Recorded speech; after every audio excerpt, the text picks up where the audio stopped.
The Lord be with you. And with your spirit. A reading from the Holy Gospel according to St. John. Glory to you, O Lord.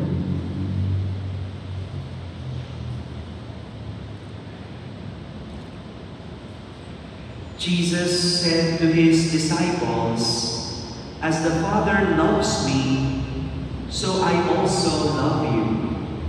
Remain in my love.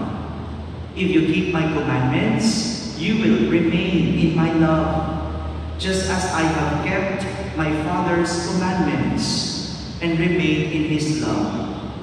I have told you this so that my joy might be in you and your joy might be complete. This is my commandment. Love one another as I love you. No one has greater love than this, to lay down one's life for one's friends. You are my friends if you do what I command you. I no longer call you slaves, because a slave does not know what his master is doing. I have called you friends, because I have told you everything I have heard from my Father. It was not you who chose me, but I who chose you and appointed you to go and bear fruit that will remain, so that whatever you ask the Father in my name, he may give you. This I command you, love one another." My friends, the Gospel of the Lord. Praise to you, Lord Jesus Christ.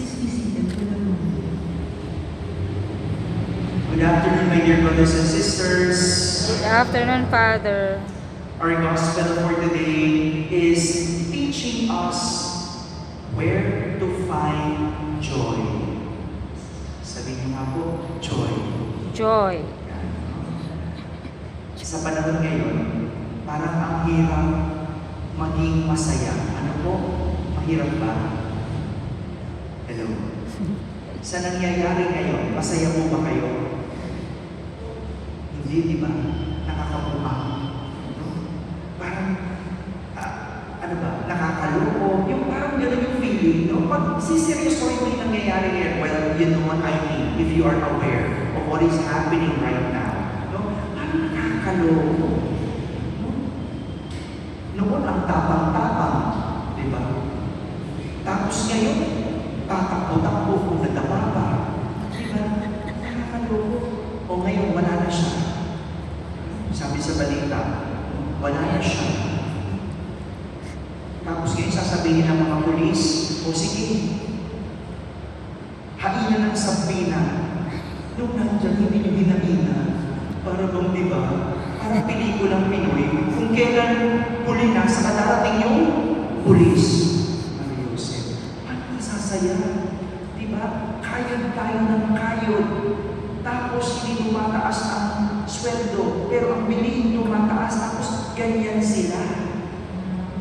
Parang ang hirap maging masaya.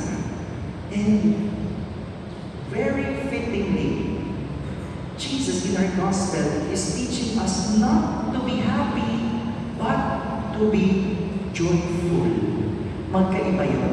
Yung happiness is a feeling based on happening. Diba? Sumweldo ka. Yun ang happening. Masaya ba? Parang hindi kayo happy. No? Kasi Father, nawalan din. O sige na, huwag na sweldo. Bakit ka aking? Walang sahod eh. Siguro, halimbawa, nanalo ka sa loto. Yan. Oh, happy ba? Masagot na kayo, happy na, di ba? Yes, nanalo sa loto, pero pag naubos na yung napanalunan, happy pa ba? Kapag nanganib ka na dahil sa napanalunan, happy pa ba? Eh, siyempre, may 100 billion ka, o tapos andyan yung mga foldaber, o andyan na lahat, hindi naman happy.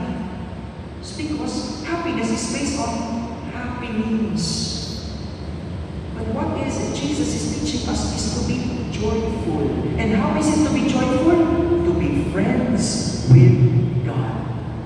To be friends with Jesus. And this is what Jesus is saying. I have told you this that you might share in my joy. Makihati tayo sa galak ng Panginoon. Because now, Jesus treats us as His friends. Ayun pala, no? Kapag kaibigan natin ng Diyos, nakikihati tayo sa Kanyang galak. Masaya maging kaibigan ng Diyos. Bakit? Kasi siya yung kaibigan na kayang mag-alay ng sariling buhay. Yun yung masarap hanapin. Kapag merong kayang mag-alay ng sariling buhay, meaning someone who is selfless, not selfish. Kaya kapag ang kaibigan madamot, hindi yan kaibigan. Di ba? Walang kaibigan madamot. Dapat selfless. Meron akong kaibigan. Akala ko selfless siya. No? Pero nung nakita niya, meron na akong kinakausap na iba, meron na akong nakikita sinasamahang iba, nagalit siya. Gusto niya, siya lang ang kausap ko. Gusto niya, siya lang kasama ko. Kaibigan ba yun? How come you become selfish if you are friends? Kaya ako, pag may kaibigan, I introduce my friends to my other friends. Para yung kaibigan ko, kaibigan mo. I share my friends so that, di ba, lahat kayo magkakaibigan. Hindi kayo mag-iingitan.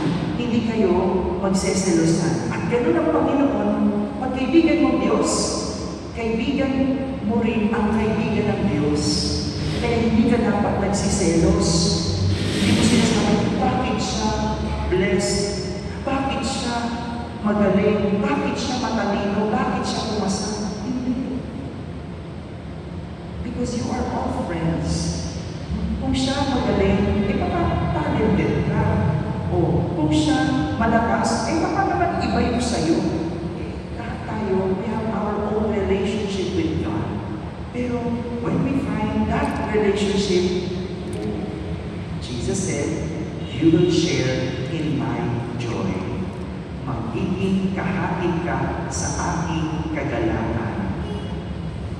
And speaking of friends, we're celebrating the feast day of Saint Matthias. Sino si Saint Matthias? Siya yung pumalit kay Judas.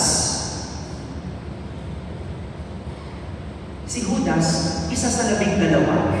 Nung nawala si Judas, ilan na nung natira? 11. 11, di ba? So kailangan pumili ng isa pa para may pumalit, para maging 12. At alam nyo, according to the first reading, ilan ang pinagpilian? 120. Yes. We go down to 2. Una, pinagpilian 120. Out of the followers of Jesus, the 120, no? Kasi sila yung sunod ng sunod, pinagpilian na uwi sa Magic 2. Parang Miss Universe, no? Magic 2. Sino yun? Barsabas and Matthias. At ano yung category, ano yung criteria for judging? Sabi, kung sino yung pinakamalapit kay Jesus, sino yung laging kasama ni Jesus, sino yung laging nandyan, sino yung sumubaybay kay Jesus, siya ang pipiliin. Oo nga naman. Kung gusto mo may pumalit, di ba? Sino pipiliin mo yung laging nandyan? Yung close sa'yo. Kaya yung mga nagsisimba araw-araw, it pays to go to Mass every day. It pays to pray every day. Dahil pagdating ng pilihan at hindi ka nagsisimba, mapipili ka ba? Hello? Ito ka na lang magdadasal. Ano, sana mapili ako. Pero alam mo naman, hindi ka naman, sino ka ba? Ba't kita pipili? Hindi ka nga kita kilala. Hindi ka nga nagpapakaramdam sa akin, di ba? Pero kung ikaw yung malapit, di ba? Eh, ikaw yung may unang mana. Diba? Kung ikaw yung pabibo, ikaw yung may promoted. Di ba gano'n? And gano'n si Barsabas and Matthias. Pero isa lang pwede. So ano nangyari? They draw lots. Nagpanapunutan. At ang nabunot si Matthias. Buti na lang, alam nyo, yung nakatapat ni Matthias, si Barsabas, at hindi Pinoy. Imagine nyo na lang, kung Pinoy ang nakatapat ni Matthias at hindi siya nabunod, ano sabi ng Pinoy?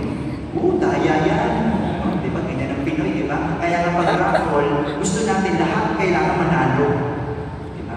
Pag hindi ka nanalo, sa manalo mo. Di ba? Ganun ang raffle eh. Di ba? Mabuti na lang talaga hindi Pinoy.